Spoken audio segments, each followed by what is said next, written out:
Now, I have talked extensively on this show about how the West has been falling apart. But things have not been all sunshine and rainbows over in the East either. In recent news, one of the top contributors to ISIS and the international communist conspiracy, Saudi Arabia, has undergone a purge. For those of you unfamiliar with the recent goings-on, Crown Prince Mohammed bin Salman has headed up their anti-corruption committee in detaining over 200 individuals, including military leaders, religious figures, businessmen, government officials, and even members of the royal family. Private jets have also been grounded to prevent suspects from fleeing the country, and Prince Mansur bin Merkrin was shot down as he attempted to do so in his private helicopter.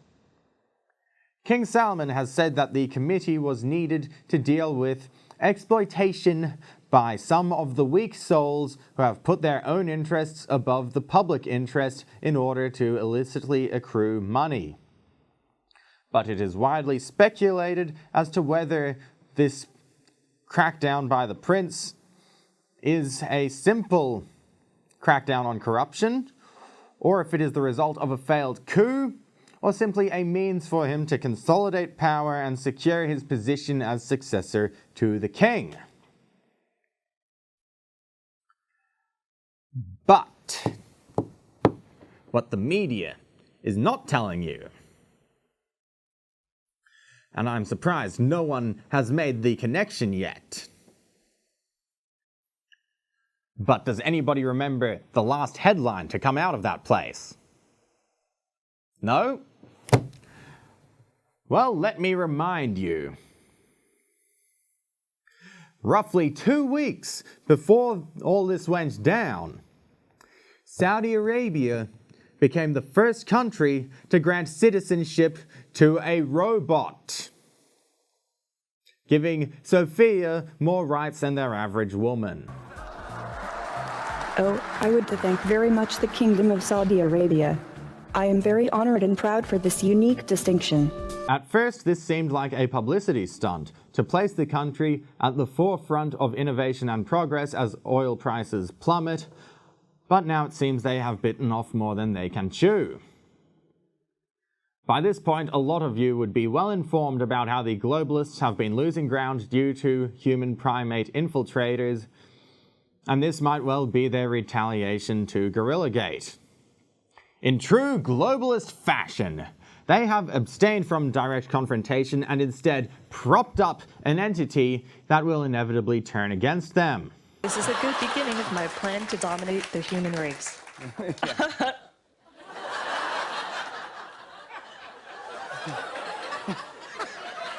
Let's go. Just kidding. Yeah.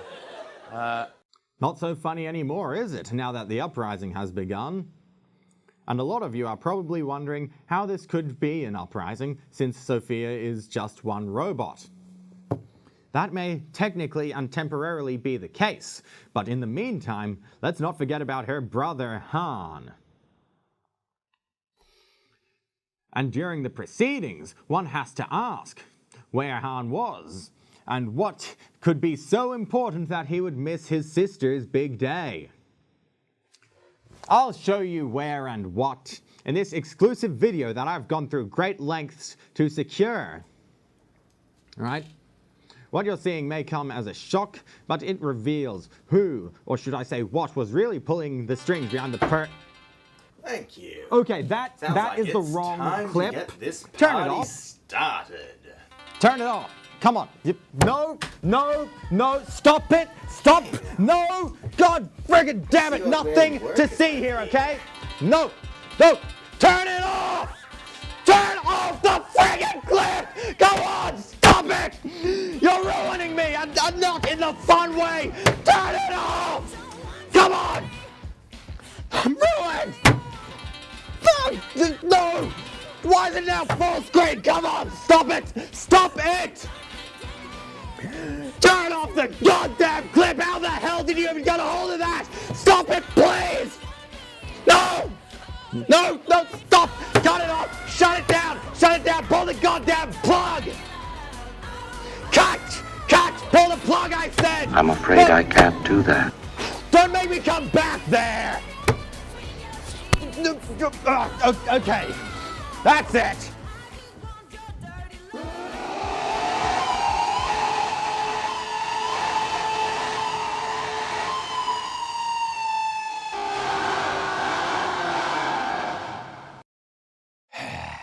Okay, that should buy me enough time to wrap this up. Windows 10, am I right, guys? Now, the reason that I said Sophia is technically one robot is because she is not only the world's first robot citizen, but also the world's first omnipresent citizen, as her AI is hooked up to an online cloud network. This also makes her the world's first replicable citizen, as other robots can be hooked up to it. Now, I'm going to need to double-check Saudi Arabia's citizenship laws, but here's the debate that needs to be had. Standard fare for most countries is that if one or more of your parents are a citizen, then you too can become one. But what kind of rights do you have if you are a direct copy of a citizen? Now, if an army of Sophias were built, and it is likely that is already happening, then next time there is any kind of election, referendum, or plebiscite, the results can legally be tipped by thousands of literal bot voters. Okay? And many criticize their seemingly backwards culture. But things like this, my friends, are why Saudi Arabia is not a democracy. I'm Connor O'Loughlin, and this is Alternative Factors. Until next time, stay woke, people.